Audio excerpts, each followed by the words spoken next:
আসসালামু আলাইকুম সবাইকে। আজকে আমাদের পড়ার টপিক হচ্ছে তোমাদের পরিবেশ রাসায়নিক পরিবর্তনের অনুশীলনের এমসিকিউ। ওকে, তো এই চ্যাপ্টারটা অনুশীলনের এমসিকিউর জন্য পারফেক্ট একদম। তো আমরা অনুশীলনের এমসিকিউগুলো আজকে একটু পড়া শুরু করি। দেখো, প্রথম কোয়েশ্চেনটা কি? প্রথম কোয়েশ্চেনটা হচ্ছে আন্তর্জাতিকভাবে রাসায়নবিদ ধারা স্বীকৃত সবুজ রসায়নের মূলনীতি কয়টা? আমরা জানি গ্রিন কেমিস্ট্রির মূলনীতি হচ্ছে টোটাল কয়টা? 12টা। তাহলে আনসার কি হবে? এটা 12টা। তারপরে গ্রিন কেমিস্ট্রির 12টা নীতির মধ্যে নিচের কোনটা সঠিক নয়? বর্জ্য রোধকরণ আছে, ঠিক আছে। সর্বোত্তম অ্যাটমিক ইকোনমির ব্যবহার, তাও ঠিক আছে। দুর্ঘটনা প্রতিরোধ, তাও ঠিক আছে। তাহলে আনসার কি হবে? শ্রমিকদের স্বাস্থ্যসেবা। এটা কিন্তু তোমার গ্রিন কেমিস্ট্রির মধ্যে ছিল না, মনে থাকে যেন। তারপর হচ্ছে বিক্রিয়ার হারের একক নিচের কোনটা? আমরা জানি বিক্রিয়ার হারের একক হচ্ছে মোল পার লিটার পার সেকেন্ড। এই যে একটা ডিরেক্ট বইয়ের কোয়েশ্চেন, মোল পার লিটার পার সেকেন্ড। তারপর বলতেছে বিক্রিয়ার বেগ হ্রাসের জন্য কোন তথ্যই সঠিক? বিক্রিয়ার বেগ হ্রাস করব, তাহলে ঘনমাত্রা বাড়াবো। ঘনমাত্রা বাড়ালে তো সাম্যাবস্থা তত বাম থেকে ডান দিকে চলে যাবে, তাহলে এটা হচ্ছে না। বিক্রিয়ার হার আরো বেড়ে যাচ্ছে। তাপমাত্রা বাড়াবো, তাপমাত্রা বাড়ালে তো বিক্রিয়া অণুগুলো ছোট ছোট তত বেড়ে যাবে, তাহলে বিক্রিয়া আরো ডান দিকে চলে যাবে। বিক্রিয়াকে পৃষ্ঠতল বৃদ্ধি করলে আরো তো বিক্রিয়া ঘনমাত্রা বাম থেকে ডান দিকে চলে যাবে, মানে সাম্যাবস্থাটা তোমার বাম থেকে ডান দিকে চলে যাচ্ছে। তাহলে আনসার হবে কোনটা? সক্রিয়ণ শক্তি বৃদ্ধি। আমরা সক্রিয় শক্তিটা কি? সক্রিয় শক্তিকে আমরা ইংলিশের মধ্যে বলে অ্যাক্টিভেশন এনার্জি। কি এনার্জি বলি sir? Activation energy. Activation energy মানেটা কি? অ্যাক্টিভেশন এনার্জি মানে হচ্ছে একটা বিক্রিয়া শুরু হওয়ার জন্য ন্যূনতম যে পরিমাণ শক্তির তোমার প্রয়োজন হবে, ওইটা হচ্ছে তোমার সক্রিয়ণ শক্তি। এখন একটা বিক্রিয়া শুরু হওয়ার জন্য ন্যূনতম যে শক্তিটা আছে, ওইটা যদি খুবই বেশি হয়, তাহলে শক্তিটা অর্জন করতে তত বেশি কষ্ট হবে না? অত সক্রিয় শক্তি যতই বেশি হবে, বিক্রিয়ার হার তত কম হবে। আনসার হচ্ছে এটা। তারপর তো আমাকে জিজ্ঞেস করছে তাপমাত্রার সাথে বিক্রিয়া হারের সম্পর্ক কি? তাপমাত্রা যতই বাড়ানো হয়, বিক্রিয়া সাম্যাবস্থা যতই বাম থেকে ডান দিকে চলে যাচ্ছে, তাহলে আনসার কি হবে? সমানুপাতিক। তারপর বলতেছে কোন বিক্রিয়ার হার সবচেয়ে বেশি? এই বিক্রিয়াগুলো একটু দেখো। আর আমি তোমাদের একটা যে নিয়মনিক দিছিলাম, যে বিকালের প্রকৃতির তাপের চাপে ঘনপৃষ্ঠের ক্ষেত্রফল অনেকখানি আলোকিত। আলোকিত দিয়ে কি বুঝাইছিলাম? সূর্যের আলো, তাই না? মানে সূর্যের আলোর উপস্থিতিতে বিক্রিয়া হার ততই বেড়ে যাবে। তাহলে এখানের মধ্যে চারটা বিক্রিয়ার মধ্যে সূর্যের আলোর উপস্থিতি কোন জায়গাটার মধ্যে আছে? শুধুমাত্র প্রথম বিক্রিয়াটার মধ্যে আছে, সূর্যের আলোর উপস্থিতি, ইউভি লাইট। তাহলে আনসার হবে কোনটা? এটা। তারপর জিজ্ঞেস করছে রাসায়নিক বিক্রিয়া কখন ডেল এইচ সমান ডেল ই হবে? একটু দেখি আমরা এটা। আমরা জানি ডেল এইচ সমান del E plus P del V. Del V মানে কি? ডেল ভি মানে হচ্ছে আয়তনের পরিবর্তন। যদি আয়তনের পরিবর্তন যদি আয়তনের পরিবর্তন শূন্য হয়, মানে আয়তন যদি প্রথম আর শেষ যদি সেম থাকে, তাহলে এটার মান কত হয়ে যাবে স্যার? এটার মান 0 হয়ে যাবে। তার মানে ডেল এইচ সমান ডেল ই হয়ে যাবে।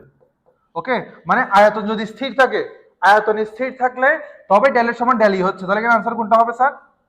এখানে আনসার হবে এটা, আয়তন স্থির থাকতে হবে। এখানে আসো এবার, কোনটি সাম্যাবস্থার বৈশিষ্ট্য? সাম্যাবস্থার বৈশিষ্ট্য কি ছিল স্যার?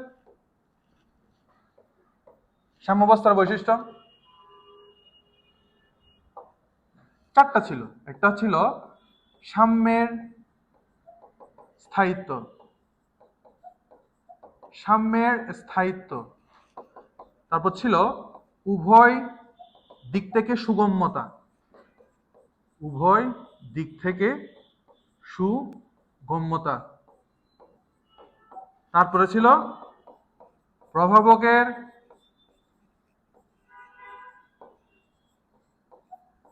ভূমিকাহীনতা। আরেকটা কি জানা ছিল?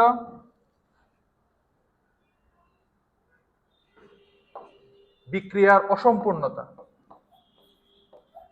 বিক্রিয়ার অসম্পূর্ণতা। তোমাদের হাজারের বইয়ের মধ্যে এই চারটাই দেয়া আছে: সাম্যের স্থায়িত্ব, উভয় দিক থেকে সুগম্যতা, প্রভাবকের ভূমিকাহীনতা, তারপর বিক্রিয়ার বিক্রিয়ার অসম্পূর্ণতা। তাহলে তোমরাই বলো এখানে আনসার কোনটা হবে? এখানে আনসার ওরা দিচ্ছে উভয় দিক থেকে সুগম্যতা। এটা হচ্ছে ওদের প্রিন্টিং মিস্টেক। আনসার হবে বিক্রিয়ার হার। কোনটা হবে স্যার? আনসার বিক্রিয়ার হার।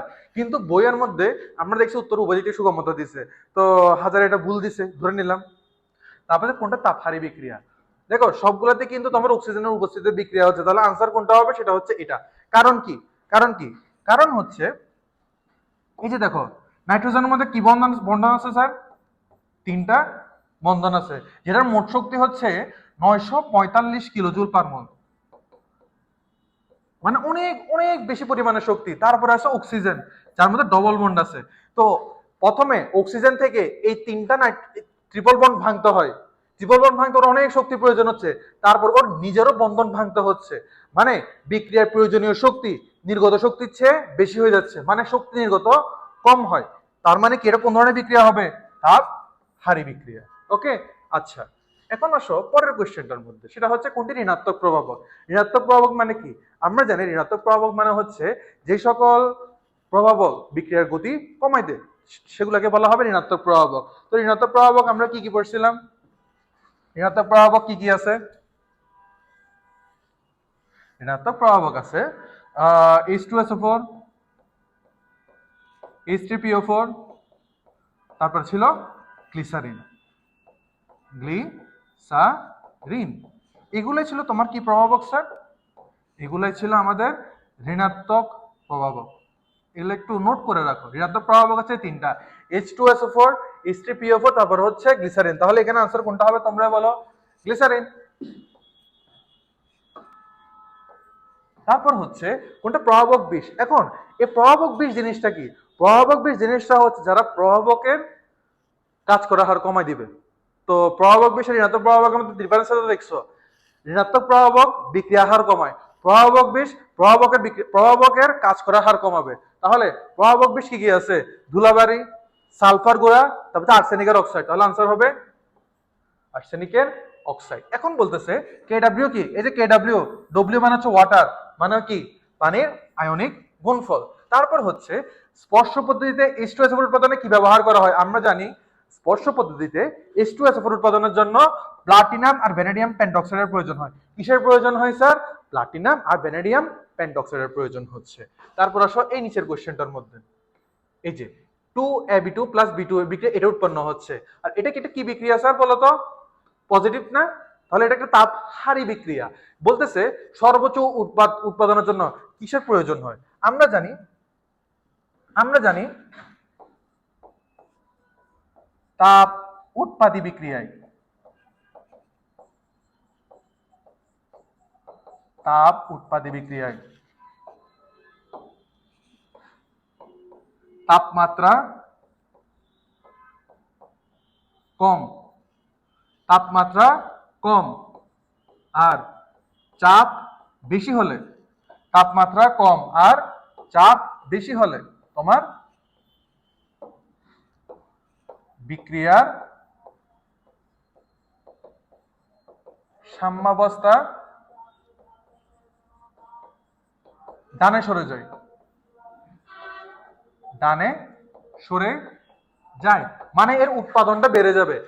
আর ঠিক তার অপোজিট,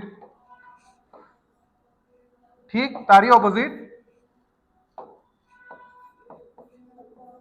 তাপ হারি বিক্রিয়ায়, তাপ হারি বিক্রিয়ায়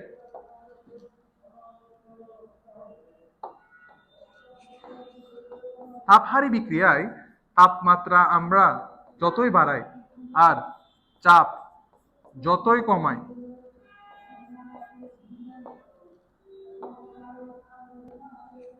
বিক্রিয়ার সাম্যাবস্থা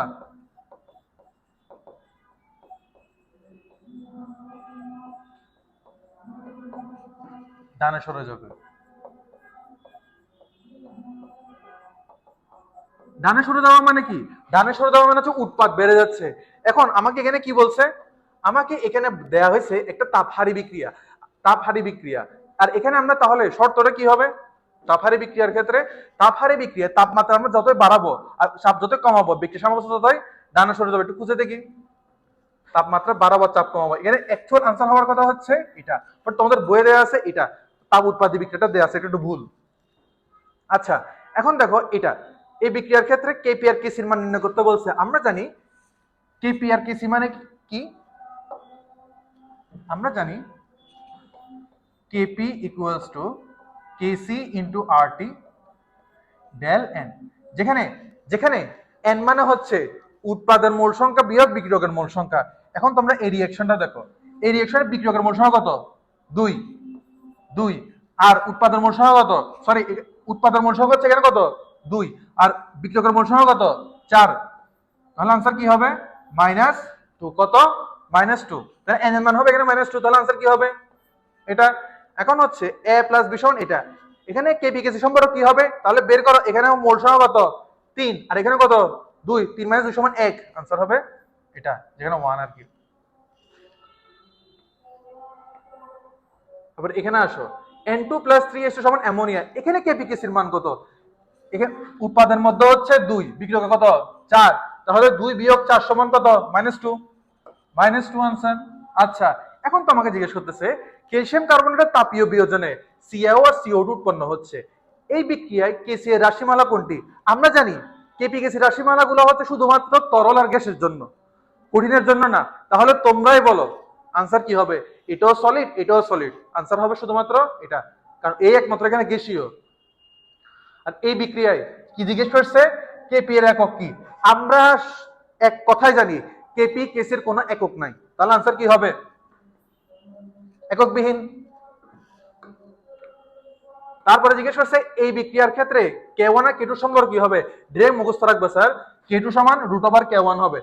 তারপরে হচ্ছে 2SO2 + O2 + সালফার ট্রাইঅক্সাইড আর 44.8 কিলো ক্যালোরি তাপ উৎপন্ন হচ্ছে, তার মানে কি তাপ নির্গত হচ্ছে না, তাপ উৎপন্ন হচ্ছে আর কি, তাহলে এটা একটা কি ধরনের বিক্রিয়া, তাপ উৎপাদী বিক্রিয়া। জিজ্ঞেস করছে এই বিক্রিয়ায় তুমি তাপমাত্রা বাড়াচ্ছ, আমরা জানি তাপ উৎপাদী বিক্রিয়ায় তাপমাত্রা বাড়ালে কি হবে, তাপ উৎপাদী বিক্রিয়ায় তাপমাত্রা যত বাড়াবো কমালে তো বিক্রিয়ার সাম্যাবস্থা ডানে সরে যাবে, কিন্তু যদি তাপমাত্রা বাড়ালে সাম্যাবস্থা বামে চলে আসবে, ডান থেকে বামে চলে আসবে, মানে উৎপাদন কমে যাবে, তাহলে এটার आंसर কি হবে সালফার ট্রাইঅক্সাইডের পরিমাণ হ্রাস পাবে।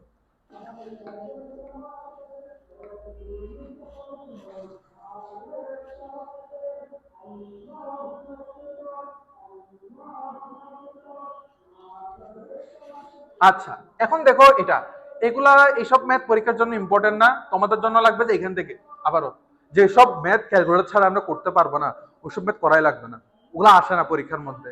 দেখো হেবার পদ্ধতিতে অ্যামোনিয়া উৎপাদনে কোন প্রভাবকটা ব্যবহার করা হয়, সিম্পল, অ্যামোনিয়া উৎপাদনের জন্য হেবারবোস পদ্ধতিতে কোন প্রভাবক ইউজ করা হয় আমি 1000 বার বলছি, আয়রন। আর প্রভাবক সহায়ক হিসেবে কি ব্যবহার করা হয়, মলিবডেনাম আর অ্যালুমিনিয়ামের অক্সাইড, মাথা যেন থাকে। তারপর বলতেছে অম্লীয় KMNO4 এর অক্সালিক অ্যাসিড দ্রবণে রিডক্স বিক্রিয়া অটো প্রভাবক, তোমাদের বইয়ে অটো প্রভাবক শুধু একটাই আছে, সেটা কোনটা, ম্যাঙ্গানিজের অক্সাইড, শেষ, সরি ম্যাঙ্গানিজ আয়ন। নিচের কোনটি অধিক তীব্র বা শক্তিশালী অ্যাসিড, আমরা জানি কোন একটা অ্যাসিডের শক্তিমাত্রা কিসের উপর ডিপেন্ড করবে, কেন্দ্রীয় পরমাণু জারণ মানের উপর ডিপেন্ড করবে, কেন্দ্রীয় পরমাণু জারণ মান যত বেশি হবে ততই অ্যাসিড শক্তিশালী হবে। তাহলে এখান থেকে বলো কোন অ্যাসিডটা বেশি শক্তিশালী, এখানে কেন্দ্রীয় পরমাণু জারণ মান হচ্ছে +5, এখানেও +5 ফসফরাসের, এখানে হচ্ছে +6 আর ক্লোরাইডের হচ্ছে +7, তাহলে आंसर কোনটা হবে HClO4, ওকে। তারপর হচ্ছে নিচের কোনটি দুর্বলতম অ্যাসিড, আবারও তাহলে ফর্মুলাটা খাটাও, এখানে হচ্ছে +7, এখানে +6, এখানে +7 আর এখানে হচ্ছে +5, তাহলে आंसर বলো কোনটা হবে তোমরা, নাইট্রিক অ্যাসিড। তারপর জিজ্ঞেস করছে কোনটি অনুবন্ধী অম্লক্ষার, তো অনুবন্ধী অম্ল হওয়ার জন্য কি করতে হয়, অম্লের কাজ কি, অম্লের কাজ হচ্ছে ও হাইড্রোজেন আয়ন দান করে দেয়। তো একটা পার্টিকেলের যদি হাইড্রোজেন আয়ন দান করতে হয় ওর আগে থাকা লাগবে না হাইড্রোজেন আয়নটা, যদি হাইড্রোজেন ওর কাছে থাকে তাহলে তো দান করবে। এখন একটা ক্ষারককে তুমি জোর করে অ্যাসিড বানাতে চাচ্ছ, তাহলে কি করবা, ওকে একটা আগে তুমি এক্সট্রা করে একটা হাইড্রোজেন দিয়ে দিবা যেন ও এটা ত্যাগ করতে পারে, ওকে, একটা হাইড্রোজেন ওকে জোর করে দিবা যেন ত্যাগ করতে পারে, তাহলে आंसर কি হবে, এই যে পানিকে তুমি জোর করে একটা হাইড্রোজেন আয়ন দিছো, ও কি করছে এরপরে দান করে দিছে, এই যে অ্যাসিড হয়ে গেল। তারপর হচ্ছে H3PO2 এর ক্ষারকত্ব কত, এটা আমি তোমাকে একসাথে লিখাই দিছিলাম, H3PO2 এটার ক্ষারকত্ব হচ্ছে 1, H3PO3 এটা ক্ষারকত্ব হচ্ছে 2, H3PO4 এটা ক্ষারকত্ব হচ্ছে 3, এটা সিরিয়ালে মনে রাখবে একদম, ওকে। আচ্ছা তাহলে এখানে आंसर কি হবে 1।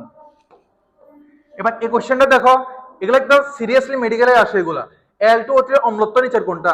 3 দ্বিগুণে 6, এখানে 2, এখানে 3, আনসার কি হবে? 6। তারপর জিজ্ঞেস করতেছে অ্যামোনিয়া যৌগের অনুবন্ধী অম্ল কোনটা? তো আমি তোমাদেরকে বলছি অম্লের কাজ হচ্ছে ও কি করে, ও প্রোটন দান করবে। তো প্রোটন দান করার জন্য ওর কাছে একটা এক্সট্রা থাকা লাগবে। তাহলে তুমি একটা যৌগকে যদি এক্সট্রা করে একটা প্রোটন দিয়ে দাও, ওইটা দান করে দিবে। তাহলে তুমি অ্যামোনিয়াকে একটা এক্সট্রা করে প্রোটন দিয়ে দাও, তাহলে কি হবে আনসার? Ammonium ion. তারপর এটা জিজ্ঞেস করতেছে HSO4 এর অনুবন্ধী অ্যাসিড কোনটা? আবারও সেম কাজ, তুমি ওকে একটা এক্সট্রা করে হাইড্রোজেন দিয়ে দাও, তাহলে ওটাও দান করবে। তাহলে এখানে এক্সট্রা হাইড্রোজেন দিলে কি হবে? H2SO4। এখন জিজ্ঞেস করছে HSO4 এর অনুবন্ধী ক্ষারক কোনটা? তো ক্ষারক মানে কি করে, ও গ্রহণ করবে। ও কি করবে? গ্রহণ করবে। তাহলে তুমি ওর থেকে আগেরটা এক্সট্রা করে নিয়ে ফেলো, ওর থেকে তুমি আগেরটা প্রোটন নিয়ে ফেলো, তাহলে না ও গ্রহণ করবে। তাহলে এটার আনসার হবে সালফেট। তারপর জিজ্ঞেস করতেছে নিচের কোনটি উপধর্মী? এটা তো পড়াই আসছি, এটা তোমাদেরকে আমি বলছিলাম কেমনে মনে রাখতে হবে। তোমাদেরকে আমি বলছিলাম যদি শুরুতে একটা হাইড্রোজেন থাকে, আচ্ছা যদি একটা মাইনাস সাইন থাকে, তাহলে হবে ও উপধর্মী। এখানে আর একটা সেই তোমার সব শর্তটা ফিল আপ করছে না, তাহলে আনসার হবে কোনটি উপধর্মী যৌগ? আবারও যৌগ তো পানি, পানি উপধর্মী আমরা সবাই জানি। তারপর কোনটি অ্যামফিটোরিক? আবারও অ্যামফিটোরিক মানে কি? উপধর্মী। আনসার হবে এই যে সামনে একটা হাইড্রোজেন আছে, নিচে লাস্টে একটা মাইনাস আছে, গেল। তারপর জিজ্ঞেস করছে 0.005 m H2SO4 দ্রবণের পিএইচ কত? ওকে, তাহলে আমরা জানি, তোমাদের এটা করছিলাম, H2SO4 বলছে না, H2SO4 দ্বিপারমাণবিক অ্যাসিড। তাহলে এটা হচ্ছে প্রথমে এটাকে 2 দ্বারা গুণ করে দিবা, কত আসবে? 0.05, তাহলে 1 আসলো। ওকে, তাহলে 1 থেকে তুমি এবার লগ 1 বাদ দাও, 1 থেকে লগ 1 বাদ দিলে কত? 0। 1 - 1 - 0 সমান 1। আচ্ছা, এখন হচ্ছে 0.005 m দ্বিঘারকীয় ক্ষেত্রে আবারও বলছে, তাহলে এখানে কি করবা? এখানে আবারও 2 দ্বারা গুণ করে, তাহলে আসবে 0.01। দশমিকের পর কয়টা সংখ্যা আছে? 2টা সংখ্যা আছে। সেই সংখ্যাটা কত? দশমিকের পর কয়টা সংখ্যা আছে? 2টা। আর সেই সংখ্যাটা কি? 1। তাহলে আনসার কি হবে? 2 - 0 = 2। তারপর এটার ক্ষেত্রে কি হবে? সেম কোশ্চেন আবারও। তারপর তোমাদের জিজ্ঞেস করছে যে নিচের কোন দ্রবণের ক্ষেত্রে পিএইচ এর মান সর্বাধিক? পিএইচ এর মান সর্বাধিক মানে কি? তোমরা অনেক সময় এটা ভুল করো, তোমরা এখানে ম্যাথ করতে যাও, আমি বুঝি না তোমরা কেন এটা ম্যাথ করো। আমরা জানি তীব্র অ্যাসিডের পিএইচ এর মান 3 এর কম হবে, আর দুর্বল অ্যাসিডের পিএইচ এর মান 3 এর বেশি হবে। তাহলে এখানে তোমার সবল অ্যাসিড কোনগুলা? সবল অ্যাসিড হচ্ছে HCl সবল অ্যাসিড, নাইট্রিক অ্যাসিড সবল অ্যাসিড, সালফিউরিক অ্যাসিড সবল অ্যাসিড, তাই না? একমাত্র দুর্বল অ্যাসিড কে? কার্বনিক অ্যাসিড, ওর পিএইচ অবশ্যই 3 এর বেশি হবে। তাহলে এর আনসার হবে এটাই। তোমাদের এখানে ম্যাথ করা লাগবে না, মাথা খাটাবা জাস্ট। তারপর জিজ্ঞেস করছে নিচের কোন পিএইচ দ্রবণে হাইড্রোজেন আয়নের ঘনমাত্রা বেশি? আমরা জানি হাইড্রোজেন আয়নের ঘনমাত্রা পিএইচ এর ব্যস্ত অনুপাতিক। তার মানে কি পিএইচ যতই বাড়ানো হয় হাইড্রোজেন আয়নের ঘনমাত্রা ততই কমে যাবে। তাহলে বলো তোমাদের কি এখানে আনসার কি হবে? পিএইচ এর মান বেড়ে গেছে, না সরি, হাইড্রোজেনের ঘনমাত্রা বেড়ে গেছে, তাহলে কি হবে? পিএইচ এর মান কমে যাবে। দেন জিজ্ঞেস করছে বিশুদ্ধ পানিতে হাইড্রোজেন আয়নের মান কত? অবশ্যই 10⁻⁷। এটা জানো, এটা মেডিকেলে কোশ্চেন আসছিল। 25 ডিগ্রি সেলসিয়াস আমাদের পানির পিএইচ এর মান কত? আনসার হচ্ছে 7। কত? 7। তারপর জিজ্ঞেস করছে CH3COOH এর কে এর মান কত? আমি তোমাদেরকে পিএইচ এর মান একটা শর্ট ট্রিক দিয়ে করা শিখিয়েছিলাম না, কিন্তু সেগুলো ছিল যে সবল অ্যাসিড সবল ক্ষারের জন্য, দুর্বলের জন্য না। এটা একটা দুর্বল অ্যাসিড। এখানে কি করবা? তুমি প্রথমে কাজটা করো 1.8 × 10⁻⁵, 1.8 × 10⁻⁵, তাই না? ম্যাথটা তাহলে আমার কাহিনীটা খাটাও। এখানে 5 থেকে আমরা কি বাদ দিলাম? 1.8 কে 2 ধরো, log 2 সমান কত? log 2 সমান 0.3। তাহলে আনসার হবে কত? 4.7 or 4.74 or সামথিং কিছু একটা আসবে। বাট 4.74 তো আনসার হবে না, এটা দুর্বল অ্যাসিড। 0.1 m ছিল। কত মোল ছিল? 0.1 m ছিল। এখানে কি করবে জানো? Short technique. এখানে আরেকটা শর্ট টেকনিক আছে, সেটা হচ্ছে তুমি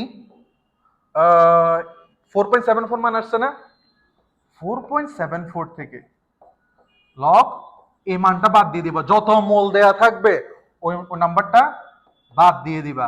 তারপর পুরা মানটাকে হাফ দ্বারা গুণ করবা। কত দ্বারা? হাফ দ্বারা গুণ করবা, দেখি করো তো তাহলে কত আসে। হাফ ইন্টু 4.74, লগ 1 সমান হচ্ছে -1, তাহলে লগ 1 সমান কত? -1। ওকে, তাহলে এটার আনসার কি হবে? 4.74 মাইনাসে মাইনাসে প্লাস হাফ ইন্টু 5.74, মানে 2 পয়েন্ট সামথিং আসবে আর কি আনসার। আনসার তাহলে মিলছে? আনসার দেখো, ওই যে 2.87 আসবে আনসার, 2 পয়েন্ট সামথিং আসে। এটাই হচ্ছে দুর্বল অ্যাসিডের ক্ষেত্রে পিএইচ এর মান নির্ণয়ের শর্টকাট, মনে থাকে যেন। আচ্ছা, তাহলে এখানে আনসার হবে 2.87। তারপর জিজ্ঞেস করছে দুইটি অম্লীয় দ্রবণের পিএইচ এর মধ্যে যথাক্রমে 3 আর 6, তাহলে এদের কোন দ্রবণটা বেশি অম্লীয়? তাহলে একটার ক্ষেত্রে হাইড্রোজেন আয়ন ঘনমাত্রা, যেটার পিএইচ এর মান হচ্ছে 3, ওখানে হাইড্রোজেনের ঘনমাত্রা হচ্ছে 10^3। যার পিএইচ এর মান 6, সেখানে হাইড্রোজেনের ঘনমাত্রা কত? 10^6। তাহলে এবার বের করো তো অনুপাতটা, হাইড্রোজেনের ঘনমাত্রা কত বেশি? 10-3। এটা কি যেহেতু ভাগ আছে, নিচে আছে, তাহলে এটা উপরে গেলে প্লাস হয়ে যাবে। তাহলে আনসার হবে 10^3 মানে 10,000। আনসার কত হবে? সরি 10,000 না, 1,000, কারণ শূন্য তিনটা না, 1 2 3 গেল। তারপর জিজ্ঞেস করছে 0.1 m HCl এর POH এর মান কত? POH এর মান, তাহলে এটা দেখো 0.1 m না, দশমিকের পর কত সংখ্যা আছে? একটা, সেই সংখ্যাটা কি? log 1। log 1 সমান কত? log 1 সমান 0, তাহলে তোমার পিএইচ এর মান কত আসছে? 1। এখন তোমরা এক্সাইটেড সুন্দর মতো এটা দেখা দাও, এটা খেয়াল করো না যে এখানে তোমার থেকে জিজ্ঞেস করছে কার মান? পিওএইচ এর মান জিজ্ঞেস করছে, পিএইচ এর মান জিজ্ঞেস করে নাই। ওকে, আর পিএইচ এর মান জিজ্ঞেস করলে কি করতে হবে? 14 থেকে 1 বাদ দিব, 13। 12.5% NaOH দ্রবণের পিএইচ কত? এটা শর্টকাট বলে দিই, সেটা হচ্ছে যদি পার্সেন্টেজের মানটা 10 এর বেশি হয়, কতর বেশি হয়? 10 এর বেশি হয়, তাহলে এই পার্সেন্টেজের মানের সাথে শুধু একটা 1 যোগ করে দিবা। কত যোগ করবা? 1, মানে 12.5 প্লাস 1, তাহলে আনসার কি হবে? 13.5। এটা একটা শর্টকাট। আর 1% সোডিয়াম হাইড্রোক্সাইডের ক্ষেত্রে এটা ডিরেক্ট মুখস্থ বসে দিবা, যদি ম্যাথ করতে যাও অনেক বিশাল হয়ে যাবে, ডিরেক্ট মুখস্থ বসে দিবা।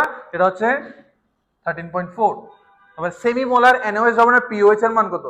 সেমিমোলার বলছে, সেমিমোলার মানে কত? 0.5। এটা কেমনে বের করব? এটা বের করার জন্য দেখতে হবে দশমিকের পর কয়টা সংখ্যা আছে। দশমিকের পর সংখ্যা আছে একটা, সেটা হচ্ছে দশমিকের পর সংখ্যা হচ্ছে একটা, সেটা কত? 5, log 5। আর আমরা জানি log 5 সমান কত? 0.7। 0.7 মানে 0.3। 0.3 হচ্ছে আনসার। তারপর হচ্ছে কোন দ্রবণের হাইড্রোক্সাইড আয়নের ঘনমাত্রা কত? হাইড্রোক্সাইড আয়নের ঘনমাত্রা হচ্ছে 3.5 × 10^4। কত স্যার? 3.5 × 10^4। তো আমাকে কি বলছে? আমাকে বলছে এটা পিএইচ এর মান নির্ণয় করতে। দেখো কি বলছে? হাইড্রোক্সাইড আয়নের ঘনমাত্রা বলছে। তাহলে আগে পিওএইচ এর মান বের করো এখান থেকে। পিওএইচ এর মান কেমনে বের করব? আমার থেকে প্রথমে দেখতে হবে যে তোমার পাওয়ারটা কত আছে। পাওয়ার কত আছে? 4। 4টা আগে দিবা, তারপরে দশমিকের আগে সময় কত? 3, log 3। 4 বিয়োগ log 3 সমান কত? 0.5। 0.5 আনসার আসছে 3.5। তাহলে এটা হচ্ছে তোমার পিওএস। তোমাকে বের করতে বলছে পিএস, তুমি কি করবা? 14 থেকে 0.5 বাদ দাও, সরি 3.5 বাদ দাও। 14 থেকে তুমি 3.5 বাদ দিয়ে দাও, তাহলে কি আসতেছে? 10.5। এই যে 10.5 আনসার। আবারও সেম কোশ্চেন আবারও আসছে, একটা তোমার PS7, একটা তোমার PS3, তাহলে কত ঘনমাত্রা পরিবর্তন করছে? ওই যে 10^3। তারপর জিজ্ঞেস করছে tan−5 m NaOH এর পিএইচ এর মান নিচের কোনটি নিকটতম হবে? তো এক্ষেত্রে 9 থেকে, তা আমরা জানি এমনি পিএইচ এর সর্বোচ্চ মান কত? 14 না? তো এখানে পিএইচ এর মান কত আসছে? তোমার 9। তো তোমার থেকে জিজ্ঞেস করছে কোনটি নিকটতম হবে? 14 থেকে তুমি 9 বাদ দাও, কত আসবে আনসার? আনসার আসবে 5। এটা এভাবে করতে হয় ম্যাথগুলা। তারপরে এটার আনসার বলো তো, 0.01 m NaOH দ্রবণের পিএইচ কত? দশমিকের পর কয়টা সংখ্যা আছে? দশমিকের পর সংখ্যা আছে তোমার 2টা। সংখ্যাটা কি? log 1। লগ 1 সমান 0, তাহলে आंसर কি 2। এটা কার মান আসছে? পিওএইচ এর মান আসছে। 14 থেকে বাদ দাও, 14 বিয়োগ 2 সমান आंसर হবে 12। তারপর হচ্ছে এগুলো লাগবে না, এগুলো এটা দেখো এখানে কি বলছে, একটি দ্রবণে হাইড্রোজেন আয়ন ঘনমাত্রা হচ্ছে 9, 10 ইনভার্স 9, আর হাইড্রোজেনের ঘনমাত্রা কত বের করতে হবে। আমরা জানি কোন একটা দ্রবণে হাইড্রোজেন আয়ন ঘনমাত্রা আর হাইড্রোজেন আয়ন ঘনমাত্রা টোটাল হচ্ছে 10 ইনভার্স 14, তাহলে 9 থেকে 14 থেকে 9 বাদ দাও, কত হবে आंसर 10 ইনভার্স 5। 25 ডিগ্রি সেলসিয়াস তাপমাত্রায় বিশুদ্ধ পানির আয়নিক গুণফল কত? সবাই জানে 10 ইনভার্স 14। FeCl3 এটা হচ্ছে একটা অম্লীয়, মানে অম্লীয় লবণ, তাহলে এটার পিএইচ কত হবে? অবশ্যই 7 এর কম হবে। 2% Na2CO3 এর দ্রবণের পিএইচ কত? যে মুখস্থ রাখবে স্যার 13.3। তারপর তোমাকে জিজ্ঞেস করতেছে যে মানুষের রক্তের পিএইচ রেঞ্জ কত? সবাই জানে 7.35 থেকে 7.45। তারপর রক্তের পিএইচ যদি বলে রেঞ্জে না বলে গড় মান জিজ্ঞেস করে, এই দুটোর মাঝখানে সময় কত? 7.4। তারপর জিজ্ঞেস করছে মানুষের রক্তের পিএইচ 7.45 এর বেশি, পিএইচ বেড়ে গেছে, পিএইচ বেড়ে গেলে হচ্ছে অ্যালকালোসিস, আর যদি পিএইচ কমে যায় তাহলে কি হবে? অ্যাসিডোসিস। ওকে, আচ্ছা জীবতাত্ত্বিক পিএইচ কত? বইয়ের ডিরেক্ট লাইন 6.9 থেকে 7.4 জীবতাত্ত্বিক পিএইচ বলা হয় এটাকে। মানুষ চোখের পানির পিএইচ কত? 4.8 থেকে 7.5। সান মুখস্থ করতে হবে এগুলা। এখন তোমাকে জিজ্ঞেস করতেছে পাকস্থলীর পাচকরসের পিএইচ হচ্ছে 4.74, কত বলছে? 4.74। ওকে, 4.74। তারপরে তোমাকে বলছে হাইড্রোজেনের ঘনমাত্রা বের করতে হবে এখান থেকে। সবগুলো তোমাদেরকে আমি ক্লাসে করাইছি। দেখো 4.74 কে 4.7 ধরো, 4.7, তো 4 এর পরবর্তী পূর্ণ সংখ্যা কি? 5। পরবর্তী পূর্ণ সংখ্যা কি? 5। এটা এভাবে ইনটু 10 দিয়ে 10 ইনভার্স 5 এখানে লিখে ফেলবা। মানে দশমিকের এই সংখ্যাটার পরবর্তী যে পূর্ণ সংখ্যাটা আছে ওটা এভাবে 10 এর উপরে লিখে ফেলবা। তারপর সে পূর্ণ সংখ্যাটা কি? 5 না? তো 4 থেকে তোমার এখান থেকে তোমার 5 এর ডিসটেন্স কত? 4.7 থেকে 5 এর ডিসটেন্স কত? 0.3। আমরা জানি লগ কতর মান 0.3, আমরা জানি লগ কতর মান 0.3, লগ 2 into 10 ইনভার্স 5। আনসার আসছে? অবশ্যই আসছে আমাদের আনসার। এই দেখো 2, আমরা যেহেতু এখানে 4.7 কে 4.74 কে 4.7 ধরছি, তাহলে কিছু তো একটু খাপলা আসবে, তাই না? আনসার হবে এটা 10 ইনভার্স 5, আর হচ্ছে তোমার ওই 2 এর মানটাকে 18 লিখতে হয়েছে। বাইগুলো কিন্তু একটাও কিন্তু কাছাকাছি মান না, একটাও কাছাকাছি মান না। তারপর বলতেছে অম্লীয় মাটিতে পিএইচ বৃদ্ধির জন্য নিচের কোন রাসায়নিক পদার্থ প্রয়োজন হয়? পিএইচ বাড়াতে যাচ্ছে, তাহলে কি করব? ওখানে পিএইচ বেশি বলে একটা জিনিস ঢেলে দিব, মানে খাট ঢালবো, ডলোমাইট বা চুন। আর পিএইচ কমানোর জন্য কি করব? অ্যামোনিয়াম হাইড্রোজেন ফসফেট যোগ করে দেব। তারপর জিজ্ঞেস করতেছে নিম্নের কোন জোড়া অম্লীয় বাফার হিসেবে কাজ করবে? আমরা জানি অম্লীয় বাফার হিসেবে কারা কাজ করবে? দুর্বল অ্যাসিড আর, এটা কোনো সমস্যা করছে এখানে? দুর্বল অ্যাসিড সবল ক্ষার দিছে। হ্যাঁ, এটাই তোমার প্রয়োজন হবে একটা অম্লীয় বাফার তৈরি করার জন্য। কারণ কি অম্লীয় বাফার কেমনে তৈরি করবে? অম্লীয় বাফার তৈরি করার জন্য লাগবে একটা দুর্বল অ্যাসিড, তারপর একটা সবল ক্ষার লাগবে, মানে সবল ক্ষারের সাথে বিক্রিয়া যে লবণটা তৈরি হবে ওইটা দিয়ে তো আমরা তোমার বাফার তৈরি করব। আনসার হবে এটা। তারপর জিজ্ঞেস করছে নিচের কোনটি ক্ষারীয় বাফার হিসেবে কাজ করবে? অবশ্যই ক্ষারীয় বাফার হিসেবে কে কাজ করবে? একটা দুর্বল ক্ষার, আর দুর্বল ক্ষারের সাথে বিক্রিয়ায় উৎপন্ন লবণ HCl এর সাথে বিক্রিয়া দিছিল। মানুষের রক্তে কোন বাফার দ্রবণ পাওয়া যাবে? সবাই জানে বাইকার্বনেট বাফার। তারপরে কোন বাফার দ্রবণের সমপরিমাণ X ও HX আছে? আচ্ছা এটা কি? অবশ্যই এটা তো ঠিক আছে, K এর মান যদি 10 ইনভার্স, এটা বাফার দ্রবণের পিএইচ কত হবে? এই যে 8। তারপরে বলতেছে অম্লীয় বাফার দ্রবণের পিএইচ নির্ণয়ের জন্য তোমার ওই সূত্রটা হেন্ডারসনের হ্যাসেলবাদের সূত্র যেটা আছে সেটা হচ্ছে এটা, পিএইচ সমান পিকে প্লাস লগ অর লবণ বাই অম্ল। তারপর জিজ্ঞেস করতেছে 1 মোল C2H5OH এর পূর্ণ দহনে কত মোল CO2 উৎপন্ন হবে? একটু দেখি। CH3 CH2OH প্লাস 1 মোল অ্যাসিড, কিন্তু সরি 1 মোল তোমার অ্যালকোহলের সাথে অক্সিজেনের বিক্রিয়া কত মোল অক্সিজেনের প্রয়োজন হবে? এখানে কি উৎপন্ন হবে? তোমার CO2 প্লাস H2O। একটু সমতাকরণ করি। এখানে অক্সিজেন আছে 3টা, ওখানে 3টা আছে, এটা গেল। কার্বন এখানে আছে 1টা আর এখানে আছে 2টা, তাহলে আমি কি করি? আমি এখানে একটা 2 দিয়ে দিলাম। তাহলে এখন কার্বন হয়ে গেছে এখানে 4, এখানে একটা 5টা। তা এখানে কয়টা আছে? 3টা। তো আমি কি করব? এটা 2 দিয়ে দিব। তাহলে এখানে 2 দ্বিগুণে 4 5, এখানে 2 দ্বিগুণে 4 5 হয়ে গেছে। তাহলে কত মোল অক্সিজেনের প্রয়োজন হয়েছে? 2 মোল। 2 মোল। খেয়াল করে দেখবা আমাকে কিন্তু 1 মোল C2H5 বলছে, অন্য কিছু বিবেচনা করতে পারবো না। তারপর নিচের কোনটির মান সর্বদা ঋণাত্মক? আমরা জানি দহন তাপের মান সর্বদা ঋণাত্মক হয়। তারপর জিজ্ঞেস করতেছে কোন পরিবর্তনে তাপ উৎপাদী? অবশ্যই এটাই গ্যাসীয় অবস্থা থেকে, আমরা ঘনীভবন করতেছি না, ঘনীভবন বিক্রিয়া অলওয়েজ তাপ উৎপাদী, মনে থাকে যেন। কোনটি অদাহ্য পদার্থ? নাইট্রোজেন, সবাই জানে। তারপরে এই ক্লোরিনের সাথে ক্লোরিন একটা ইলেকট্রন গ্রহণ করার ফলে যে তাপমাত্রাটা উৎপন্ন সেটা কি বলা হবে? বিক্রিয়া তাপ। বইয়ের ডিরেক্ট পড়া। তীব্র অ্যাসিডে ক্ষারের বিক্রিয়া প্রশমন তাপের মান কত? -57.34 কিলোজুল পার মোল। দেন জিজ্ঞেস করছে এইগুলো লাগবে না, এগুলো ক্যালকুলেশন করা যাবে না। আচ্ছা, তারপর হচ্ছে বিভিন্ন বিশ্ববিদ্যালয় বোর্ডের পরীক্ষা। নিচের কোন জলীয় দ্রবণের পিএইচ মান সর্বাধিক? তাহলে বলো, কিছুক্ষণ আগে পড়ে আসছি, কোনো ম্যাথ করতে হবে না, আনসার হবে এটা। যেহেতু ক্ষারের পিএইচ এর মান সবসময় বেশি হয়, সবল ক্ষারের পিএইচ এর মান 11 থেকে 14 মধ্যে হয়, তাহলে আনসার হবে এখানে সোডিয়াম হাইড্রোক্সাইড। বায়ুগুলো সবগুলো দুর্বল। তারপর জিজ্ঞেস করছে নিচে কোনটি সঠিক নয়? সঠিক নয় কোনটা? সঠিক নয় হচ্ছে এটা, tan ইনভার্স 9 মোল HCl দ্রবণের পিএইচ 9, এটা হতে পারে না। আচ্ছা, এগুলো লাগবে না। জিজ্ঞেস করতেছে নিচের কোন যৌগকে কোন পিএইচ 7.4 দ্রবণে যোগ করলে এর পিএইচ মান কমবে? মানে এখান থেকে কোনটার মধ্যে কোনটাকে তুমি এই 7.4 দ্রবণে যোগ করলে পিএইচ কমে যাবে? অ্যাসিড কোনটা এখানে? অ্যাসিডটা একটাই, সেটা হচ্ছে অ্যাসিড হচ্ছে একটা, এই যে অ্যাসিটিক অ্যাসিড। তারপর ACl এর বিয়োজন ধ্রুবকের মান ডিরেক্ট মুখস্থ।